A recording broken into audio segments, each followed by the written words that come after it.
বর্তমান সময়ে বাংলাদেশের বহুল আলোচিত বৃহত্তম শিল্প গ্রুপ এস আলম গ্রুপের প্রতিষ্ঠাতা ও কর্ণধার সাইফুল আলম মাসুদ তথা এস আলমকে বলা হয়ে থাকে পটিয়ার রূপকার। পটিয়া মানে চট্টগ্রাম জেলার বিখ্যাত উপজেলা পটিয়া। এস আলম মাসুদ পটিয়ার সন্তান। আর পটিয়ার মানুষের কাছে বেকার সমস্যা লাঘবের প্রতীক্ষিত বলে পরিচিত এস আলম মাসুদের এস আলম গ্রুপে 1,80,000-এরও বেশি লোক চাকরি করে।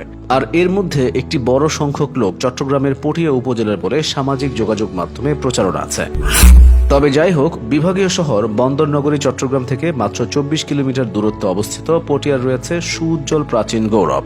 অনেকে হয়তো জানেন না যে আরাকানদের চট্টগ্রাম শাসনামলে আরাকানের রাজধানী ছিল এই পটিয়া। লোকমুখে সবচেয়ে বেশি প্রচলিত ধারণা থেকে জানা যায় পটুয়া থেকে পটিয়া উপজেলার নামকরণ করা হয়েছে। একসময় বহু সংখ্যক তাঁতির বসবাস ছিল এখানে এবং তারা কাপড় বুনে বাজারজাত করত। 6ষ্ঠ শতকে পটিয়া সহ চট্টগ্রাম সমতট রাজ্যভুক্ত হয়। এরপর 7ম ও 8ম 2 শতাব্দী যথাক্রমে খড়গ রাজবংশ এবং পাল সাম্রাজ্যভুক্ত ছিল এই পটিয়া।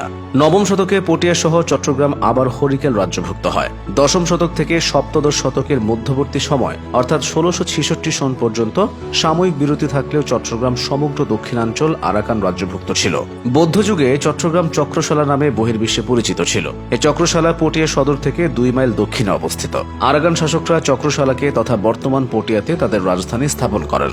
এরপর 1666 সালে পটিয়া সহ পুরো চট্টগ্রাম মোগল সাম্রাজ্যভুক্ত হয় সম্রাট আকবরের বাংলা বিজয়ের আরো 90 বছর পরে সম্রাট আওরঙ্গজেবের আমলে। ব্রিটিশ শাসনের আগে এই অঞ্চল আরাকান আমলে চক্রশালা, মোগল আমলে চক্রশালা পরগনা এবং ব্রিটিশ শাসনের প্রথম দিকে চাকলা নামেই পরিচিত ছিল। ব্রিটিশ সরকার দক্ষিণ চট্টগ্রামের কেন্দ্র পটিয়ায় 1910 সালে 5 জন মুনসেফ নিয়ে মহকুমা মুনসেফ আদালত স্থাপন করে।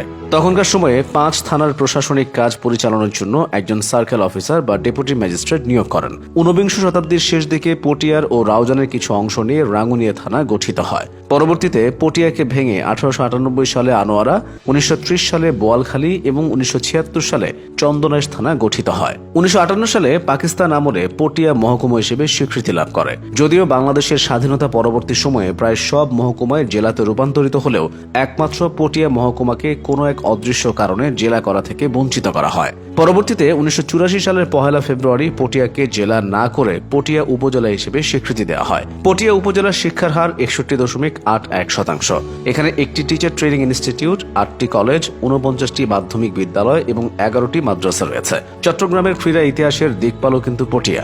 বাংলাদেশে বলি খেলা শুধু চাটগাঁয়াদের, আর চাটগাঁয়াদের এই বলি খেলার ফুসফুস এই পটিয়া। বলি খেলা মানে শক্তিশালীর মল্ল বা কুস্তি প্রতিযোগিতা।